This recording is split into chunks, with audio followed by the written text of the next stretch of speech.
अस्सलामुअलैकुम वरहमतुल्लाहि वबरकातुहू। कैसे हैं आप सब बेटा? 5 क्लास।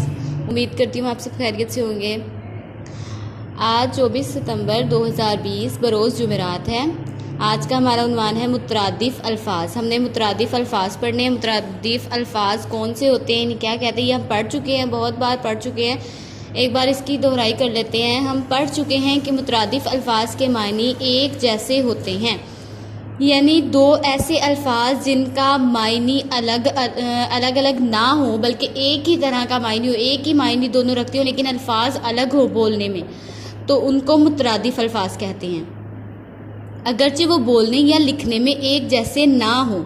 आइए चंद ऐसे अल्फाज दोहराएं और चंद नए मुतरादिफ़ अल्फाज सीखें। ठीक है, आपने आज का आपका काम ये है कि ये मुतरादिफ़ अल्फाज आपने याद करने हैं और इसकी रफ़ पर प्रैक्टिस करनी है। ये एक ही पेज आपने बस यहाँ तक कंप्लीट करना है। ठीक है, ये बस एक पेज आपने करना है।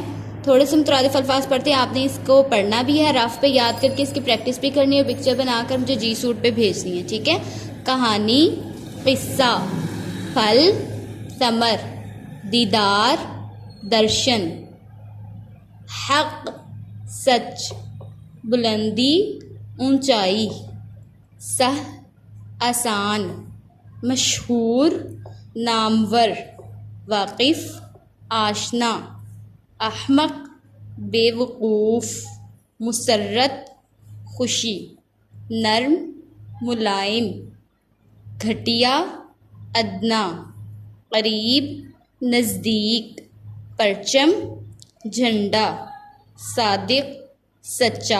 अब ये देखिए, जितने भी अल्फाज हैं ये तमाम अल्फाज वही हैं जहाँ पे जिस लफ्ज़ का वो जो मायनी है वही इस मुतरादिफ़ लफ्ज़ का भी मायनी है। ठीक है, तो दोनों लफ्ज़ों का मायनी एक है लेकिन अल्फाज मुख्तलिफ हैं, तो इनको मुतरादिफ़ अल्फाज कहते हैं। यहाँ तक आपने इसको याद करके इसकी रफ़ पे प्रैक्टिस करनी है। कोई चीज़ समझ में ना आए तो पूछ लीजिएगा। अस्सलामु अलैकुम वरहमतुल्लाहि वबरकातुहू।